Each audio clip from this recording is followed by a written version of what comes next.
Bismillahirrahmanirrahim. Assalamualaikum warahmatullahi wabarakatuh. Salam sejahtera untuk kita semua. Om Swastiastu, Namo Buddhaya, salam kebajikan, Rahayu, Rahayu, Rahayu. Yang saya cintai dan saya Sohibul Bait, Bapak Budi Santoso Tanuwibowo, Ketua Umum Majelis Tinggi Agama Konghucu Indonesia, sahabat dekat saya. Yang saya muliakan para pemimpin agama pada tingkat nasional.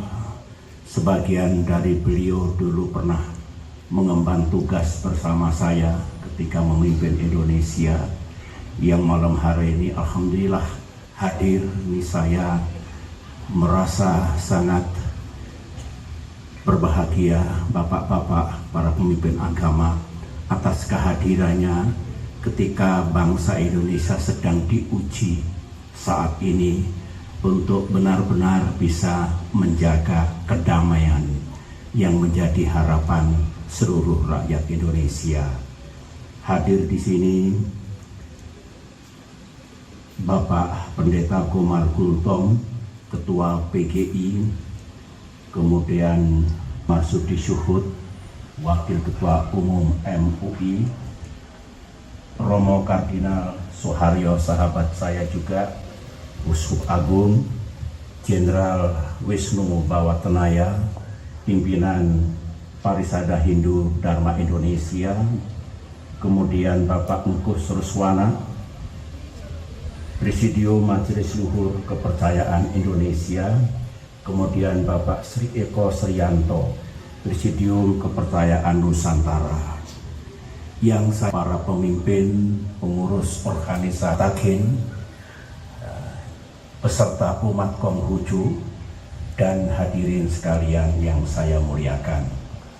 Ucapkan selamat atas perayaan Tahun Baru Imlek 2 yang insya Allah akan dirayakan esok hari. Semoga tahun baru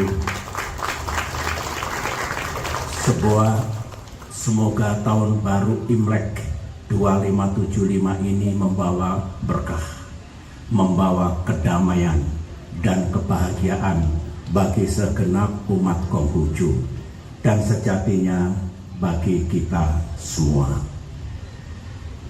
Saya ingin menggunakan kesempatan ini juga untuk menyampaikan hormat saya kepada para pemimpin umat, pemimpin agama, sebenarnya juga tokoh-tokoh bangsa yang bersama-sama Bapak Budi Tanuwibowo melantunkan doa untuk negeri tercinta ini. Saya mendengarkan dan menyimak dengan baik. Saya berharap doa indah tadi, doa yang menyejukkan tadi bisa didengar oleh saudara-saudara kita rakyat Indonesia, dan juga didengar oleh yang sedang berkontestasi dalam pemilihan umum 2024 ini. Pada saat saya menghadiri perayaan Natal di Medan pada tanggal 26 Desember tahun lalu, saya menyampaikan bahwa indah kalau para pemimpin umat, pemimpin agama dekat satu sama lain, bersatu, memimpin dan membimbing umatnya, seraya berkontribusi untuk bangsa dan negara tercinta.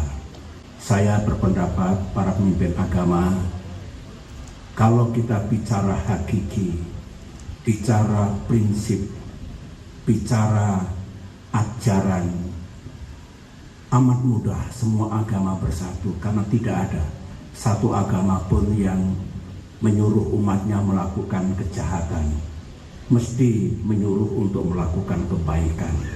Tetapi Tetapi kalau yang dilihat simbolnya memang berbeda-beda. Oleh karena itulah kita mendamaikan bangsa ini melihat agama sebagai hakikat, hakiki, esensi, prinsip-prinsip moral yang ada di dalamnya.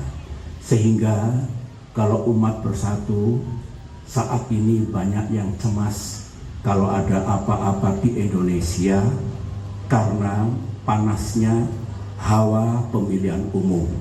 Tetapi kalau pemuka agama bersatu, melantunkan doa, mengajak semuanya untuk menjaga kedamaian, insya Allah kita bisa mencegah hal-hal buruk di negeri kita ini. Kita suka lupa indahnya kedamaian. Kalau negara kita tidak damai, baru ingat kedamaian itu.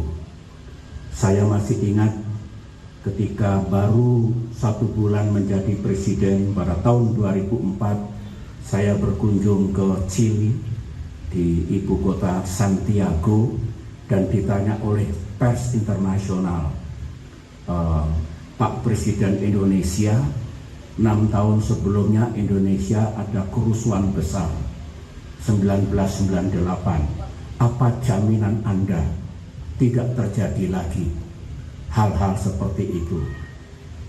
2016 ketika saya berkunjung ke Shanghai, saya juga ditanya oleh pers di sana pertanyaan yang sama. Jawaban saya juga sama. Bangsa Indonesia tentu belajar dari masa lalunya. Kalau kita punya kesalahan di masa lalu, tentu kita tidak ingin mengulangi kesalahan itu. Saya sampaikan, saya akan berupaya sekuat tenaga sebagai Presiden Indonesia untuk tidak terjadi lagi titik-titik hitam dalam sejarah kita seperti yang terjadi di waktu itu.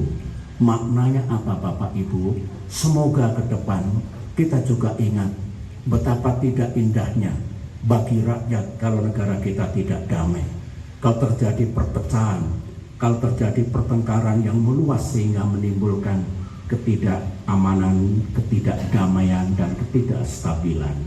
Insya Allah, saya masih punya harapan semua bisa menahan diri untuk tidak melebihi kepatutannya dalam kontestasi pemilu ini sehingga harapan rakyat terwujud.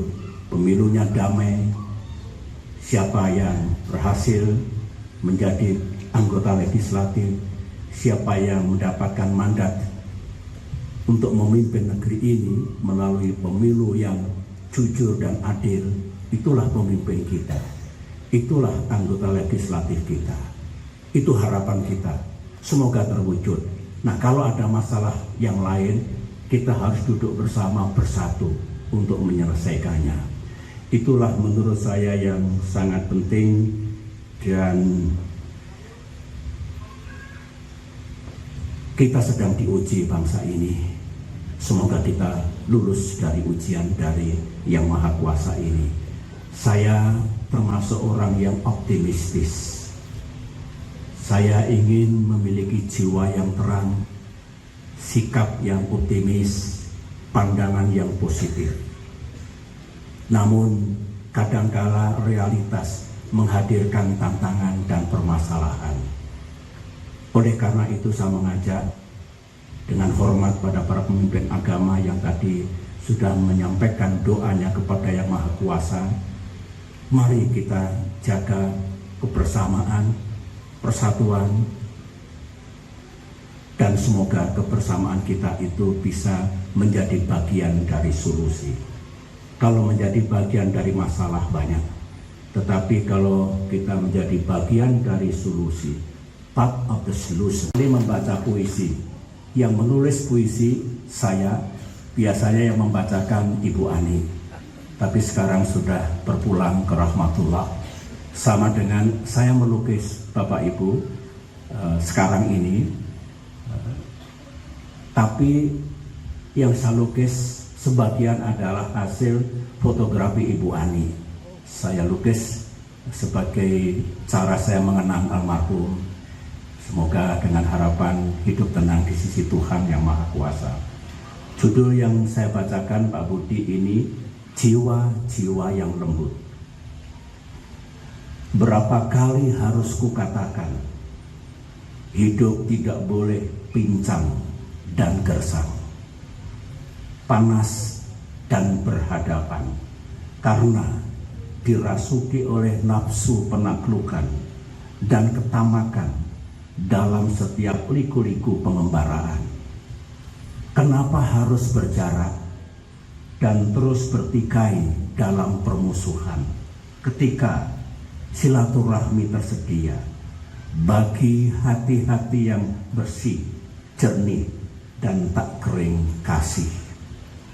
Memang tak baik hidup di awan-awan dan terus berandai-andai ketika di negeri ini kenyataannya politik dan dagang menjadi keseharian bersama deru dan gemuruh angin demokrasi yang terus bergerak bagai roda pedapi.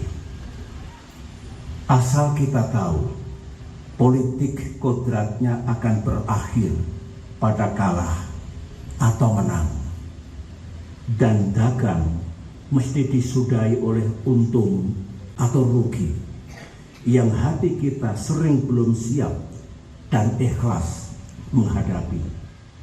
Yang hendak kukatakan, bukankah hidup juga pilihan dan sejatinya keanekaragaman ketika kita ingin persaudaraan tidak dipinggirkan atau dibiarkan terhempas oleh badai penaklukan dan keserakahan. Politik, bisnis, dan persahabatan tak harus dipisahkan. Biarkan mereka bersanding dalam melodi yang rukun dan indah, hingga segalanya datang membawa berkah dalam kelembutan jiwa-jiwa mereka yang haus akan cinta.